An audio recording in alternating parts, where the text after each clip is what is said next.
ಆತ್ಮೀಯ ವಿದ್ಯಾರ್ಥಿಗಳೇ, ದ್ವಿತೀಯ ವರ್ಷದ BA, BSc, BCA, BCom ಮತ್ತಿತರೆ ಪದವಿ NEP ಪಠ್ಯಕ್ರಮದಲ್ಲಿ ಇರುವಂತಹ ಕಡ್ಡಾಯ ಪತ್ರಿಕೆ ಕೃತಕ ಬುದ್ಧಿಮತ್ತೆ ಆರ್ಟಿಫಿಷಿಯಲ್ ಇಂಟೆಲಿಜೆನ್ಸ್ ಈ ವಿಷಯದ ವಿವರಣೆಯನ್ನು ಈ ಸಂಚಿಕೆಯಲ್ಲಿ ನೀಡುತ್ತಿದ್ದೇನೆ. ಈ ಒಂದೇ ವಿಡಿಯೋದಲ್ಲಿ ಸಂಪೂರ್ಣ ಪಠ್ಯಕ್ರಮವನ್ನು ಹೇಳಲಿಕ್ಕೆ ಆಗೋದಿಲ್ಲ. ಹಾಗಾಗಿಬಿಟ್ಟು ವಿಡಿಯೋಗಳನ್ನ ಸಂಚಿಕೆಗಳಾಗಿ ವಿಂಗಡಿಸಿ ಒಂದೊಂದು ವಿಡಿಯೋದಲ್ಲಿ ಪಠ್ಯಕ್ರಮದ ಒಂದೊಂದೇ ಭಾಗನ ಕೊಡಲಿಕ್ಕೆ ಪ್ರಯತ್ನ ಮಾಡ್ತೀವಿ. ಈ ವಿಡಿಯೋದ ಡಿಸ್ಕ್ರಿಪ್ಷನಲ್ಲಿ ಒಂದು ರೆಫರೆನ್ಸ್ ಪುಸ್ತಕ ಅದರ ಲಿಂಕ್ ಕೂಡ ನೀಡಿರ್ತೇನೆ. ಈ ವಿಡಿಯೋವನ್ನು ಪರೀಕ್ಷೆ ಪುನರ್ಮನನ ಅಥವಾ ರೀಕ್ಯಾಪ್ ಮಾಡಲಿಕ್ಕೆ ಈ ವಿಡಿಯೋನ ಬಳಸ್ಕೋಬೋದು ವಿದ್ಯಾರ್ಥಿಗಳು. ಈಗ ನೇರವಾಗಿ ನಾವು ವಿಷಯಕ್ಕೆ ಬರೋದಾದರೆ ಆರ್ಟಿಫಿಷಿಯಲ್ ಇಂಟೆಲಿಜೆನ್ಸ್ ಅಥವಾ ಇಂಟೆಲಿಜೆನ್ಸ್ ಎರಡರ ವ್ಯತ್ಯಾಸವನ್ನು ನೋಡೋಣ. ಮೊದಲನೇದಾಗಿ ಇಂಟೆಲಿಜೆನ್ಸ್ ಅಂದರೆ the ability to learn and solve the problems.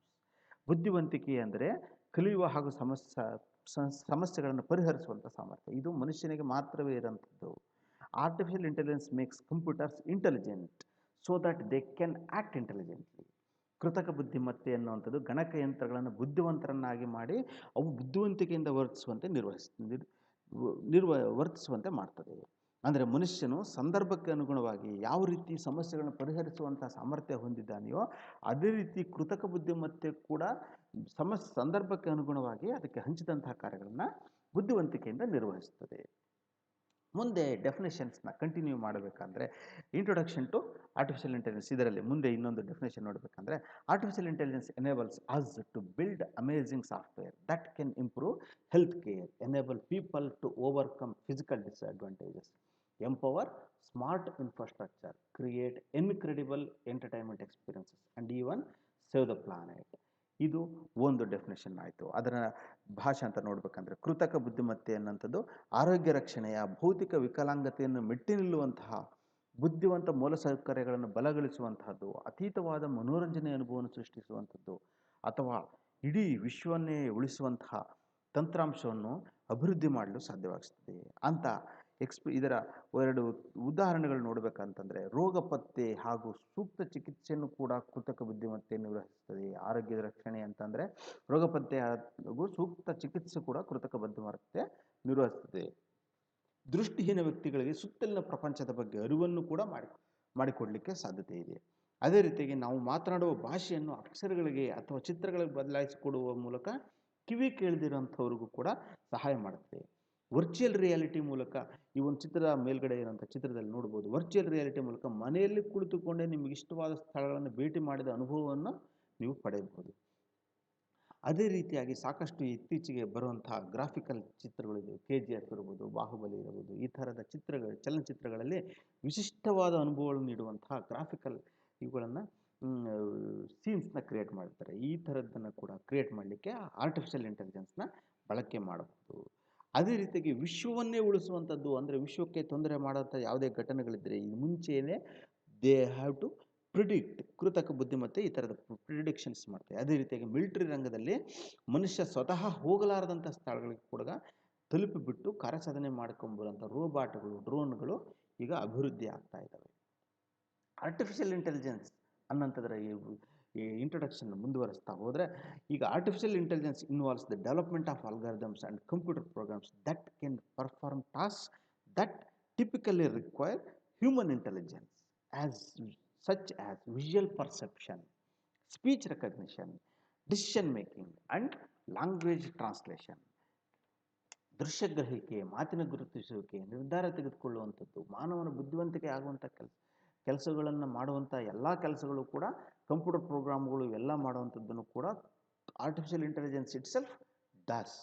ಮುಂಚೆ ಬರೆದಂಥ ಪ್ರೋಗ್ರಾಮ್ಗಳನ್ನು ಕಾರ್ಯಗತಗೊಳಿಸುವುದು ಇದು ಕಂಪ್ಯೂಟರ್ನ ರೆಗ್ಯುಲರ್ ಡ್ಯೂಟೀಸ್ ಆಗ್ತಾಯಿತ್ತು. ಆದರೆ ಇದು ಕೃತಕ ಬುದ್ಧಿಮತ್ತೆ ಸಹಾಯವಿಲ್ಲದಾಗ ಕಂಪ್ಯೂಟರ್ ಮಾಡ್ತಾಯಿತ್ತು. ಈಗ ಲಭ್ಯವಿರುವಂಥ ದತ್ತಾಂಶದ ಸಹಾಯದಿಂದ ಕಂಪ್ಯೂಟ್ರು ಯಾವ ರೀತಿ ಸಮಸ್ಯೆಯನ್ನು ಬಗೆಹರಿಸಬೇಕು ಅನ್ನುವಂಥ ಪ್ರೋಗ್ರಾಮ್ಗಳನ್ನೇ ಈಗ ಆರ್ಟಿಫಿಷಿಯಲ್ ಇಂಟೆಲಿಜೆನ್ಸು ಡೆವಲಪ್ ಮಾಡಿಕೊಡುವಂಥ ಸಾಮರ್ಥ್ಯ ಇದೆ.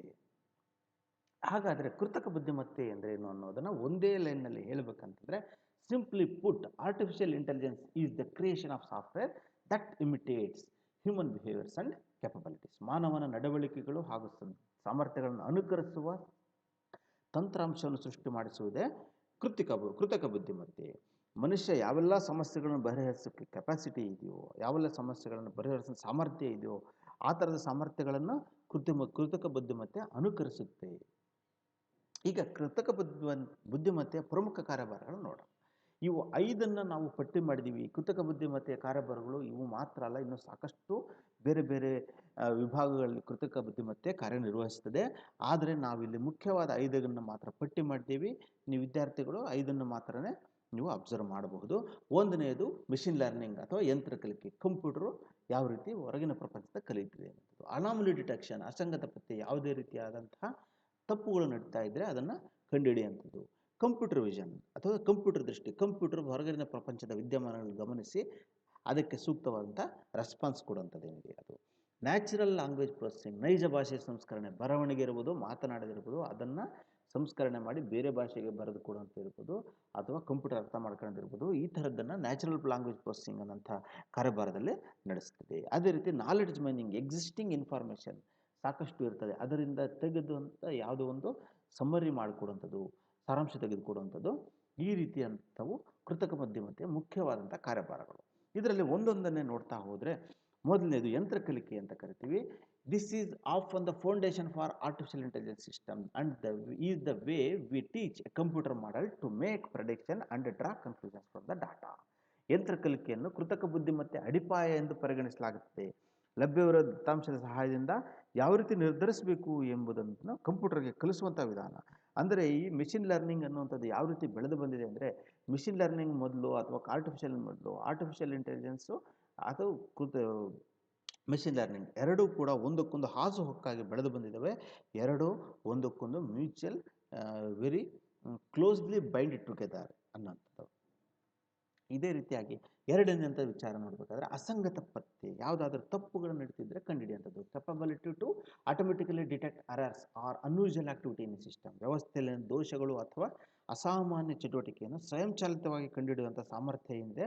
ಉದಾಹರಣೆಗೆ, ಚಲಿಸುತ್ತಿರುವ ವಾಹನದಲ್ಲಿ ಇಂಜಿನ್ ತಾಪಮಾನ ಇದ್ದಕ್ಕಿದ್ದಂತೆ ಜಾಸ್ತಿ ಆಗಿಬಿಡುತ್ತೆ. ಅಂಥ ಸಂದರ್ಭದಲ್ಲಿ ಇಂಜಿನಲ್ಲಿ ಯಾವುದೋ ದೋಷ ಇದೆ ಅಂತ, ಅಥವಾ ಯಾವುದೋ ಕೂಲೆಂಟ್ ಲೆವೆಲ್ ಕಡಿಮೆ ಆಗಿದೆ, ಇಂಜಿನ್ ಆಯಿಲ್ ಲೆವೆಲ್ ಏನೋ ವ್ಯತ್ಯಾಸ ಆಗಿದೆ, ಈ ಥರದ್ದನ್ನು ನಾವು ಎಕ್ಸ್ಪೆಕ್ಟ್ ಮಾಡುವಂಥದ್ದು. ಕಡಿಮೆ ವಾಹನ ಸಂಚಾರ ಇರುವಂಥ ರಸ್ತೆಯಲ್ಲಿ ಇದ್ದಕ್ಕಿದ್ದಂತೆ ವಾಹನ ಸಂಚಾರ ಜಾಸ್ತಿ ಆಗೋದು, ಅಥವಾ ಜಾಸ್ತಿ ವಾಹನ ಸಂಚಾರ ಇರುವಂಥ ರಸ್ತೆಯಲ್ಲಿ ಇದ್ದಕ್ಕಿದ್ದಂತೆ ವಾಹನ ಸಂಚಾರನೇ ಇಲ್ಲದಂಥವು, ಇವೆಲ್ಲವೂ ಕೂಡ ಅಸಂಗತ ಒಂದು ಸಿಸ್ಟಮ್ಸ್. ಇವುಗಳನ್ನು ಪತ್ತೆ ಮಾಡೋಂಥದ್ದು ಕೂಡ ಆರ್ಟಿಫಿಷಿಯಲ್ ಇಂಟೆಲಿಜೆನ್ಸ್ನ ಒಂದು ಕಾರ್ಯ.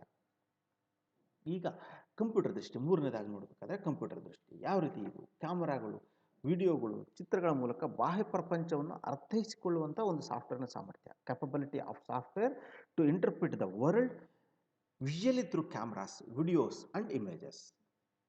ಉದಾಹರಣೆ ಹೇಳಬೇಕಾದ್ರೆ, ಟ್ರಾಫಿಕ್ ಸಿಗ್ನಲಲ್ಲಿ ಯಾವುದೋ ಒಂದು ವಾಹನ ಸಿಗ್ನಲ್ ಉಲ್ಲಂಘಿಸಿ ಮುಂದಕ್ಕೆ ಹೋಗ್ತಾ ಇದೆ. ಈ ಥರದ ವಾಹನದ ಫೋಟೋ ತೆಗೆದುಬಿಟ್ಟು ಅದರ ವಾಹನದ ನಂಬರ್ ಮೂಲಕ ಅದರ ವಿಳಾಸಕ್ಕೆ ದಂಡದ ನೋಟಿಸ್ ಕಳಿಸುವಂಥದ್ದು. ಅಥವಾ ಟೋಲ್ ಬೂತ್ಗಳಲ್ಲಿ ವಾಹನ ಬಂದ ತಕ್ಷಣವೇ ವಾಹನದ ನಂಬರ್ನ ರೀಡ್ ಮಾಡಿ ಕ್ಯಾಮ್ರಾ ಮೂಲಕ ಆ ಟೋಲ್ನ ಆಪರೇಟರ್ ಏನಿದ್ರೆ ಅವನಿಗೆ ಮುಂದಿನ ಪ್ರೊಸೆಸಿಂಗಾಗಿ ಕೊಡುವಂಥದ್ದು. ಅಥವಾ ಯಾವುದೇ ಒಂದು ಪ್ರವೇಶ ಇಲ್ದಿರೋಂಥದ್ದು ಯಾವುದೋ ಒಂದು ಸ್ಥಳ ಇರ್ತದೆ, ಅಲ್ಲಿ ಯಾರಾದರೂ ಬಂದರೆ ಅವರ ಫೋಟೋ ಛಾಯಾಚಿತ್ರಗಳನ್ನು ತೆಗೆದುಬಿಟ್ಟು ಮುಂದಿನ ಹಂತದ ಪರಿಶೀಲನೆಗೆ ಕಳಿಸುವಂಥದ್ದು. ಈ ಥರದನ್ನು ಕಂಪ್ಯೂಟರ್ ದೃಷ್ಟಿ ಅನ್ನುವಂಥದ್ದು ನಿರ್ವಹಿಸ್ತದೆ. ನಾಲ್ಕನೆಯದಾಗಿ ನೋಡಬೇಕಂದ್ರೆ ನೈಜ ಭಾಷೆಯ ಸಂಸ್ಕರಣೆ. ನಾವು ಮಾತನಾಡುವ ಭಾಷೆಯನ್ನು ನೈಜ ಭಾಷೆ, the capability of a computer to interpret written or spoken language and respond to in kind. ಅಂದರೆ ಬರವಣಿಗೆ ಅಥವಾ ಮಾತನಾಡುವ ಭಾಷೆಯನ್ನು ಅರ್ಥೈಸಿಕೊಂಡು ಪ್ರತಿಕ್ರಿಯೆ ನೀಡುವಂಥ ಸಾಮರ್ಥ್ಯ. ಅಂದರೆ ನಾವು ಮಾತನಾಡುವಂಥ ವೇಗ ಜಾಸ್ತಿ ಕಡಿಮೆ ಇರ್ಬೋದು, ಅಥವಾ ವೇಗ ಬದಲಾವಣೆ ಇರ್ಬೋದು, ಧ್ವನಿಯಲ್ಲಿ ಏರಿಳಿತಗಳಿರ್ಬೋದು, ಬೇರೆ ಬೇರೆಯ ಭಾಷೆಗಳಿರ್ಬೋದು, ಎಲ್ಲವನ್ನೂ ಅದು ಯಾವ ರೀತಿ ಆದರೂ ಇರಲಿ ಅದನ್ನು ಟೆಕ್ಸ್ಟ್ ಅಥವಾ ಬರವಣಿಗೆ ರೂಪದಲ್ಲಿ ಪರಿವರ್ತಿಸಿಕೊಡುವಂಥದ್ದು, ಅಥವಾ ಭಾಷಾಂತರ ಮಾಡಿಕೊಡುವಂಥದ್ದು, ಅಥವಾ ಬರವಣಿಗೆ ರೂಪದಲ್ಲಿರೋದನ್ನ ಮಾತಾಡುವುದು, ಈ ರೀತಿ ಕೆಲಸಗಳನ್ನು ಮಾಡುವಂಥದ್ದು ನೈಜ ಭಾಷೆಯ ಸಂಸ್ಕರಣೆ. ನೆಕ್ಸ್ಟ್ ಐದನೇದೇನೆಂದರೆ ಜ್ಞಾನ ಗಣನೆಗಾರಿಕೆ, the capability to extract information from the large volumes of often unstructured data to create a searchable knowledge store. ವಿದ್ಯುಕ್ತವಲ್ಲದ ದತ್ತಾಂಶದಿಂದ ಕೂಡಿರುವಂಥ ಭಾರೀ ಸಂಪುಟಗಳಿಂದ ಇರುವಂಥ ಮಾಹಿತಿ ಸಾರವನ್ನು ಹೊರತೆಗೆದು ಹುಡುಕಬಲ್ಲದಾದಂಥ ಜ್ಞಾನಕೋಶವನ್ನು ರಚಿಸಬಹುದಂಥ ಸಾಮರ್ಥ್ಯ. ಉದಾಹರಣೆ ಹೇಳ್ಬೇಕಂದ್ರೆ ರಾ ಡಾಟಾ ಅಂತ ಕರಿತೀವಿ, ಕಚ್ಚಾ ದತ್ತಾಂಶ, ವಿಭಜಿಸದ ದತ್ತಾಂಶ, ವಿಡಿಯೋಗಳಿರ್ತದೆ, ಆಡಿಯೋಸ್ ಮಾತನಾಡಿರುವಂಥ ರೆಕಾರ್ಡಿಂಗ್ ಇರ್ತದೆ, ಅಥವಾ ಬರವಣಿಗೆಯ ರೂಪದಲ್ಲಿ ಬರೆದಂಥ ಟೆಕ್ಸ್ಟ್ ಇರ್ತದೆ. ಇವೆಲ್ಲ ನಾವು ಉದಾಹರಣೆ ಹೇಳ್ಬೇಕಂದ್ರೆ ಫೇಸ್ಬುಕ್, ಇದರಲ್ಲಿ ಎಲ್ಲ ರೀತಿಯ ಇನ್ಫಾರ್ಮೇಷನ್ ಸಿಗ್ತವೆ, ವಿಡಿಯೋಗಳು ಸಿಗ್ತವೆ, ಆಡಿಯೋ ಸಿಗ್ತದೆ, ಟೆಕ್ಸ್ಟ್ ಇರ್ತದೆ. ಇವುಗಳನ್ನ ತೆಗೆದುಬಿಟ್ಟು ಯಾವುದೋ ಒಂದು ವ್ಯಕ್ತಿಯ ಬಗ್ಗೆ ಧನಾತ್ಮಕವಾಗಿದೆಯೋ ಋಣಾತ್ಮಕವಾಗಿದೆಯೋ ಅವನ ಬಗ್ಗೆ ಏನಾದ್ರು ಕ್ರಿಟಿಕಲ್ ಆಗಿ ಬರೋದು, ಈ ರೀತಿ ವಿಂಗಡಿಸಿ ಕೊಡುವಂಥದ್ದೇನಿದೆ ಈ ಜ್ಞಾನಗಣಿಗಾರಿಕೆಯಲ್ಲಿ ಮಾಡಬಹುದು. ನೆಕ್ಸ್ಟ್ ನೋಡ್ಬೇಕಂದ್ರೆ ಕೃತಕ ಬುದ್ಧಿಮತ್ತೆಯ ಅಪ್ಲಿಕೇಶನ್ಸ್ ನೋಡೋಣ. ಹೆಲ್ತ್ ಕೇರ್ನಲ್ಲಿ ಇದನ್ನ ಕೃತಕ ಬುದ್ಧಿಮತ್ತೆ ಬಳಸ್ತೀವಿ. ಮೆಡಿಕಲ್ ಡಯಾಗ್ನೋಸಿಸ್ಗೆ, drug discovery and predictive analysis of diseases, ಆರೋಗ್ಯ ರಕ್ಷಣೆ, ರೋಗ ನಿರ್ಣಯ, ಔಷಧ ಕಂಡುಹಿಡಿಯೋದು, ರೋಗಗಳ ನಿರೀಕ್ಷಿತ ವಿಶ್ಲೇಷಣೆ. ಅಂದರೆ ಈಗೆಲ್ಲ ರಿಸ್ಟ್ ಬ್ಯಾಂಡ್ಸ್ ಬಂದಿದ್ದಾವೆ. ಡಾಕ್ಟರ್ ಇಲ್ಲದಿದ್ದರೂ ಕೂಡ ಅವನ ಒಬ್ಬ ರೋಗಿಯ ದೇಹದ ವಿವಿಧ ಮಾಪನಗಳನ್ನು ಕಂಡುಹಿಡಿದ್ಬಿಟ್ಟು ಬ್ಲಡ್ ಪ್ರೆಷರ್ ಎಷ್ಟಿದೆ, ಶುಗರ್ ಲೆವೆಲ್ ಎಷ್ಟಿದೆ, ಅಥವಾ ಅವನ ದೇಹದ ಬಾಡಿ ಟೆಂಪ್ರೇಚರ್ ಎಷ್ಟಿದೆ ಅದನ್ನು ಪ್ರಿಡಿಕ್ಟ್ ಮಾಡಿಬಿಟ್ಟು ಅದೇ ನಿಮಗೆ ಬೇಕಾದಂಥ ಯಾವುದೇ ರೀತಿಯ ರೋಗ ಇದ್ದಲ್ಲಿ ಅಥವಾ ಯಾವುದೇ ರೀತಿಯ ಸಮಸ್ಯೆ ಇದ್ದಲ್ಲಿ ಇನ್ಫಾರ್ಮೇಷನ್ ಕೊಟ್ಟು, ಇನ್ನೂ ಸಾಧ್ಯವಾದಲ್ಲಿ ಚಿಕಿತ್ಸೆ ವಿಧಾನವನ್ನು ಕೂಡ ಅವೇ ಕೊಡುವಂಥ ಸಾಫ್ಟ್ವೇರ್ಸ್ನ ಡೆವಲಪ್ ಆಗ್ತಾ ಇದ್ದಾವೆ. ಕೃತಕ ಬುದ್ಧಿಮತ್ತೆಯ ಇದು ಒಂದು ಅನ್ವಯ. ಅದೇ ರೀತಿಯಾಗಿ ಫೈನಾನ್ಸ್ ಆ್ಯಂಡ್ ಕ್ರೆಡಿಟ್ ಸ್ಟೋರಿಂಗಲ್ಲಿ ಬಂದರೆ fraud detection and financial forecasting ಇವೆಲ್ಲನೂ ಕೂಡ ಫೈನಾನ್ಸ್ ಅನ್ನೋಂಥ ವಿಷಯದಲ್ಲಿ ಬರ್ತದೆ. ಹಣಕಾಸು ವಿಶ್ವಾಸಾರ್ಹತೆಯ ಸೂಚ್ಯಂಕ, ಸಿಬಿಲ್ ಸ್ಕೋರ್ ಅಂತ ಕರಿತೀವಿ, ಆ ಥರದ್ದು ವಂಚನೆಗಳ ಪತ್ತೆ ಮತ್ತು ಹಣಕಾಸು ಮುನ್ಸೂಚನೆ ಇವೆಲ್ಲದರಲ್ಲೂ ಕೂಡ ಆರ್ಟಿಫಿಷಿಯಲ್ ಇಂಟೆಲಿಜೆನ್ಸ್ ಕೆಲಸ ಮಾಡ್ತದೆ. ಈಗ ಒಂದು ಉದಾಹರಣೆ ಹೇಳ್ಬೇಕಂದ್ರೆ, ಡೆಬಿಟ್ ಕಾರ್ಡು ಬಳಸ್ತಾ ಇರ್ತೀರಿ ಅಥವಾ ಕ್ರೆಡಿಟ್ ಕಾರ್ಡ್ ಬಳಸ್ತಾ ಇರ್ತೀರ, ದಿನ ಬೇರೆ ಬೇರೆ ಶಾಪಲ್ಲಿ ಹೋಗಿ ಬಳಸ್ತಾ ಇರ್ತೀವಿ. ದಿನಕ್ಕೆ 1-2 ಮಾಡುವ ಟ್ರಾನ್ಸಾಕ್ಷನ್ಸ್ ಮಾಡೋದು ಸರ್ವೇ ಸಾಮಾನ್ಯ. ಕೆಲವೊಂದು ಸಂದರ್ಭದಲ್ಲಿ ಒಂದೇ ದಿನದಲ್ಲಿ 10-15 ಕಡೆ ನಿಮ್ಮ ಕ್ರೆಡಿಟ್ ಕಾರ್ಡ್ನ ಬಳಸ್ತಾ ಇದ್ದೀರಿ ಅಂದರೆ ಆಗ ಬ್ಯಾಂಕ್ನ ಸರ್ವರ್ನಲ್ಲಿರೋಂಥ ಒಂದು ಕೃತಕ ಬುದ್ಧಿಮತ್ತೆ ಸಾಫ್ಟ್ವೇರ್ ಕೆಲಸ ಮಾಡ್ತದೆ. ಇದ್ಯಾಕೆ ಒಂದು ದಿವಸಕ್ಕೆ 5-6 ಮ್ಯಾಕ್ಸಿಮಮ್ ಮಾಡ್ಬೋದು, ಇನ್ನೂ ಜಾಸ್ತಿನೂ ಮಾಡ್ಬೋದು, ತಪ್ಪಿಲ್ಲ. ಬಟ್ ಆದರೆ ಇದ್ಯಾಕೆ ಇದ್ಯಾವುದೋ ಒಂದು ಸಂಶಯಾಸ್ಪದವಾದಂಥ ವರ್ತನೆ ಆಗಿದೆ ಅಂತಂದೇಳಿ ಬ್ಯಾಂಕಿನ ಒಂದು ನಿಗಾ ಟೀಮ್ಗೆ ಎಚ್ಚರ ಮಾಡುತ್ತೆ. ಆವಾಗ ಬ್ಯಾಂಕ್ನ ನಿಗಾ ಟೀಮ್ನವರು ನಿಮಗೆ ಕರೆ ಮಾಡಿ ಕೇಳ್ತಾರೆ, ಏನಪ್ಪ ನೀವೇನು ಬಳಸ್ತಾ ಇದ್ದೀರಾ ಕ್ರೆಡಿಟ್ ಕಾರ್ಡ್ನ, ಯಾರಾದರೂ ಕದ್ಕೊಂಡು ಹೋಗಿದ್ದಾರಾ ಅಂತಂದೇಳಿ ಅವರು ಎಚ್ಚರಿಕೆಗೋಸ್ಕರ ಈ ಥರದ ಒಂದು ಕೃತಕ ಬುದ್ಧಿಮತ್ತೆಯ ಸಾಫ್ಟ್ವೇರ್ ಕೆಲಸ ಮಾಡ್ತೀವಿ. ಇದೇ ರೀತಿ ಇನ್ನೊಂದು ಉದಾಹರಣೆ ಹೇಳ್ಬೇಕಂದ್ರೆ, ನೀವು ಇವತ್ತು ಬೆಂಗಳೂರಿನಲ್ಲಿ ₹1,000 ಒಂದು ATMನಲ್ಲಿ ಬಿಡಿಸ್ಕೊಂಡು ಹೋಗಿರ್ತೀರ. ಅದೇ ಒಂದು ಅರ್ಧ ಗಂಟೆಯಲ್ಲಿ ಡೆಲ್ಲಿನಲ್ಲೋ ಅಥವಾ ಮುಂಬೈನಲ್ಲೋ ತುಂಬ ದೂರದ ಊರಿನಲ್ಲಿ ಅದೇ ATM ಕಾರ್ಡ್ ಬಳಸಲಿಕ್ಕೆ ಸಾಧ್ಯತೆ ಇದೆ. ಆ ಥರದ್ದೇನಾದರೂ ಇದ್ದರೆ ಈ ಥರದ್ದನ್ನು ಆರ್ಟಿಫಿಷಿಯಲ್ ಇಂಟೆಲಿಜೆನ್ಸು ಗಮನ ಹರಿಸ್ತಾ ಇರ್ತದೆ.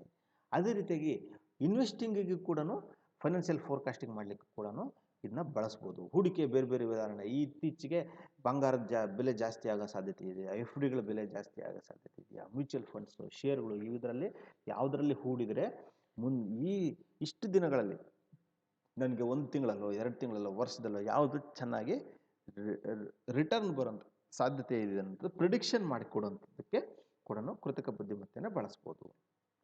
ರಿಟೇಲ್ ವ್ಯಾಪಾರದಲ್ಲಿ product recommendations, price optimisations and supply chain management, ಚಿಲ್ಲರೆ ವ್ಯಾಪಾರ, ಉತ್ಪನ್ನಗಳ ಶಿಫಾರಸು, ಬೆಲೆ ಸುಧಾರಣೆ ಹಾಗೂ ಸರಬರಾಜು ಸರಪಳಿಯ ನಿರ್ವಹಣೆಯಲ್ಲಿ ಯಾವ ರೀತಿಯಾಗಿ ಅಂತಂದರೆ, ಯಾವ ಪ್ರಾಡಕ್ಟ್ನ ಎಲ್ಲಿ ಇಟ್ಟರೆ ಬೇಗ ಸೆಲ್ ಆಗುತ್ತೆ, ಅಲ್ಲಿಂದ ಹಿಡಿದ್ಬಿಟ್ಟು ಯಾವ ಪ್ರಾಡಕ್ಟ್ಸ್ನ ನಮ್ಮ ಶಾಪ್ನಲ್ಲಿಟ್ಟರೆ ಒಳ್ಳೆಯ ವ್ಯಾಪಾರ ಆಗುತ್ತೆ, ಅವುಗಳನ್ನು ಯಾವ ಸರಕಿಗೆ ಮುಂದೆ ಹೆಚ್ಚು ಬೇಡಿಕೆ ಬರೋಂಥ ಸಾಧ್ಯತೆ ಇದೆ. ಈಗ ಉತ್ಪಾದನೆ ಮಾಡೋರು ಕೂಡ ಈಗ ಎಂಥ ಸಂದರ್ಭದಲ್ಲಿ ಡಿಮ್ಯಾಂಡ್ ಬರ್ತಂದರೆ ಯಾವಾಗ ನೀವು ಉತ್ಪಾದನೆ ಪ್ರಾರಂಭ ಮಾಡಬೇಕು, ಅಥವಾ ಎಷ್ಟು ಬೆಲೆಗೆ ಸರಕನ್ನು ಮಾರಿದರೆ ಜಾಸ್ತಿ ವ್ಯಾಪಾರ ಆಗುತ್ತೆ, ಜೊತೆಯಲ್ಲಿ ನಿಮ್ಗೆ ಲಾಭನೂ ಬರುತ್ತೆ.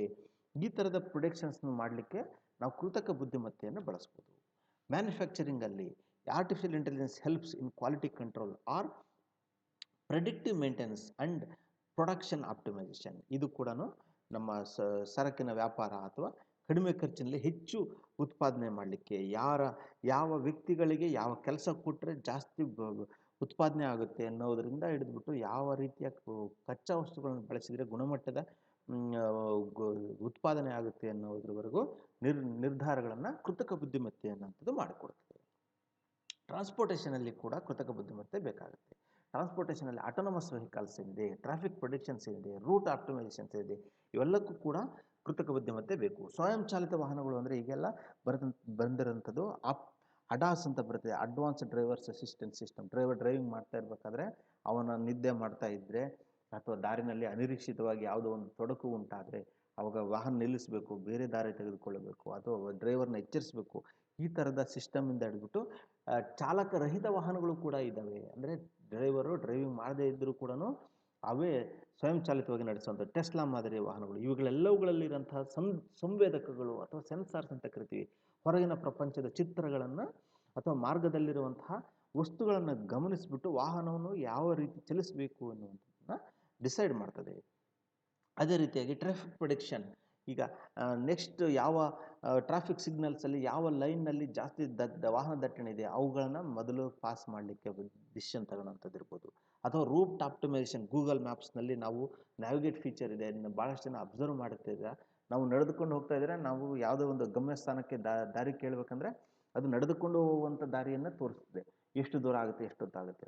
ಅದೇ ರೀತಿ ನಾವು ಕಾರು ಅಥವಾ ಬೈಕ್ನಲ್ಲಿ ಹೋಗ್ತಾ ಇದ್ದರೆ ಯಾವ ರೀತಿಯ ವಾಹನದಲ್ಲಿ ನೀವು ಚಲಿಸ್ತಿರೋ ಇದ್ದೀರಾ ಅನ್ನೋದನ್ನು ಡಿಟೆಕ್ಟ್ ಮಾಡಿಬಿಟ್ಟು ಅದು ಕೂಡ ನೀವು ಇಂಥದ್ದು ಗಮ್ಯಸ್ಥಾನ ಸೇರಬೇಕು ಅಂದರೆ ಎಷ್ಟು ಸಮಯ ಆಗ್ತದೆ, ಅಥವಾ ಆಲ್ಟರ್ನೇಟ್ ರೂಟ್ಸು ಕೂಡ ಡಿಸ್ಕವರಿ ಮಾಡಿ ಕೊಡ್ತದೆ, ಯಾವುದು ಬೆಸ್ಟ್ ರೂಟ್ ಅನ್ನೋಂಥದ್ದನ್ನ. ಈಗ ನೆಕ್ಸ್ಟ್ ಕಸ್ಟಮರ್ ಸರ್ವಿಸ್ಗೆ ಹೋಗಬೇಕಾದ್ರೆ artificial intelligence powered chat bots are used for customer support, answering frequently asked questions and handling simple request. ಗ್ರಾಹಕರ ಸೇವೆಯಲ್ಲಿ ಕೃತಕ ಬುದ್ಧಿಮತ್ತೆ ಚಾಲಿತ ಚಾಟ್ ಬಾಟ್ಗಳನ್ನು ಗ್ರಾಹಕ ಬೆಂಬಲಕ್ಕೆ ಪದೇ ಪದೇ ಕೇಳಲಾಗುವಂಥ ಪ್ರಶ್ನೆಗಳಿಗೆ ಉತ್ತರಿಸೋದಕ್ಕೆ, ಸರಳವಾದ ಕೋರಿಕೆಗಳು ನಿರ್ವಹಿಸೋದಕ್ಕೆ ಬಳಸಲಾಗುತ್ತೆ. ಯಾವ ರೀತಿ ಅಂತಂದರೆ ಗ್ರಾಹಕ ಸೇವಾ ಕೇಂದ್ರಗಳಿಗೆ ಬರುವಂಥ ಬಹಳಷ್ಟು ಕರೆಗಳಲ್ಲಿ ಕೆಲವೊಂದು ರಿಪೀಟೆಡ್ ಆಗಿರ್ತದೆ, ಕೆಲವೊಂದು 10-15 ರೀತಿಯ ಕ್ಲಾಸಿಫಿಕೇಷನ್ ಇರೋಂಥ ಕ್ವಶನ್ಸ್ನ ಎಲ್ಲ ಗ್ರಾಹಕರು ಕೇಳ್ತಾ ಇರ್ತಾರೆ. ಅಂಥ ಸಂದರ್ಭದಲ್ಲಿ ಎಲ್ಲರಿಗೂ ಆನ್ಸರ್ ಮಾಡಲಿಕ್ಕೆ ಒಬ್ಬ ವ್ಯಕ್ತಿಯನ್ನು ಅಲ್ಲಿ ನಿಯಮಿಸುವ ಬದಲಾಗಿ ಚಾಟ್ ಬಾಟ್ಗಳು ಆ ಗ್ರಾಹಕ ಯಾವ ರೀತಿಯ ಕ್ವಶನ್ ಕೇಳ್ತಾ ಇದ್ದಾನೆ ಅನ್ನುವಂಥದ್ದನ್ನ ಅರ್ಥ ಮಾಡಿಕೊಂಡು ಅದಕ್ಕೆ ಸೂಕ್ತವಾದ ಕೆಲಸವನ್ನು even without the intervention of any manual intervention ಅದು ಆಟೋಮೆಟಿಕ್ಕಾಗಿ ಕೆಲಸ ಮಾಡಿಕೊಟ್ಬಿಟ್ರೆ ಒಬ್ಬ ವ್ಯಕ್ತಿಯನ್ನು ಅಲ್ಲಿ ನಿಯಮಿಸಿದರೆ ಬೇಕಾಗುವಂಥ ಒಂದು ಮ್ಯಾನ್ ಪವರ್ ಏನಿದೆ ಉಳಿತಾಯ ಆಗುತ್ತೆ. ಈ ಥರದ ಕೆಲಸವನ್ನು ಕೂಡ ಆರ್ಟಿಫಿಷಿಯಲ್ ಇಂಟೆಲಿಜೆನ್ಸಿಂದ ಸಾಧ್ಯತೆ ಇದೆ. ನೆಕ್ಸ್ಟ್ ಸೆಕ್ಯೂರಿಟಿ ಅನ್ನೋಂಥ ವಿಚಾರಕ್ಕೆ ಬಂದರೆ artificial intelligence is used for facial recognition, ಮುಖವನ್ನು ಗುರುತಿಸಲಿಕ್ಕೆ ಬಳಸ್ತೀವಿ. ಅದೇ ರೀತಿ ಸೈಬರ್ ಸೆಕ್ಯೂರಿಟಿಯಲ್ಲಿ intrusion detection and cyber security ಈ ಥರದ್ದನ್ನು ನಾವು ಥ್ರೆಟ್ ಅನಾಲಿಸಿಸ್ ಮಾಡಲಿಕ್ಕೆ ಬಳಸ್ತೀವಿ. ಭದ್ರತೆಯಲ್ಲಿ ಮುಖ ಗುರುತಿಸಲಿಕ್ಕೆ, ಒಳನುಸುಳುವಿಕೆ ಪತ್ತೆ ಹಚ್ಚಲು ಅಥವಾ ಸೈಬರ್ ಭದ್ರತೆ ಬೆದರಿಕೆಗಳ ವಿಶ್ಲೇಷಣೆಗಾಗಿ ಕೃತಕ ಬುದ್ಧಿಮತ್ತೆಯನ್ನು ಬಳಸ್ತೀವಿ. ಅಪರಿಚಿತ ವ್ಯಕ್ತಿಗಳು ಪ್ರವೇಶವೇ ಇರೋದಿಲ್ಲ ಅಂತಹ ಸಂದರ್ಭದಲ್ಲಿ ಬಂದಾಗ ಅವರನ್ನು ತಡೆಯುವಂಥದ್ದಿರ್ಬೋದು, ಅಥವಾ ಯಾವುದೇ ಒಂದು ಕಂಪ್ಯೂಟರ್ನ ಸರ್ವರ್ಗೆ ಬೇರೆಯವರು ಲಾಗಿನ್ ಆಗೋದನ್ನು ನಿರ್ಬಂಧಿಸುವಂಥದ್ದು. ಈ ಥರದ ಸಂದರ್ಭದಲ್ಲಿ ಆರ್ಟಿಫಿಷಿಯಲ್ ಇಂಟೆಲಿಜೆನ್ಸು ಕೆಲಸ ಮಾಡ್ತದೆ. ಮತ್ತು ಮಾರ್ಕೆಟಿಂಗ್ ಇದರಲ್ಲಿ ಆರ್ಟಿಫಿಷಿಯಲ್ ಇಂಟೆಲಿಜೆನ್ಸ್ ಅನ್ನೋಂಥದ್ದು targeted advertising, customer segmentation and sentiment analysis. ಉತ್ಪನ್ನವನ್ನು ಪ್ರಚಾರ ಮಾಡಬೇಕಾದ್ರೆ ಯಾವ ಗ್ರಾಹಕನಿಗೆ ಮಾರಿದರೆ ಇದು ವ್ಯಾಪಾರ ಆಗುತ್ತೆ, ಗುರುತಿಸಿದ ಜಾಹೀರಾತು, ಗ್ರಾಹಕರ ವಿಭಾಗೀಕರಣ ಹಾಗೂ ಭಾವನೆಗಳ ವಿಶ್ಲೇಷಣೆ ಮಾಡೋದಕ್ಕೆ ಕೃತಕ ಬುದ್ಧಿಮತ್ತೆಯನ್ನು ಬಳಸ್ತೀವಿ.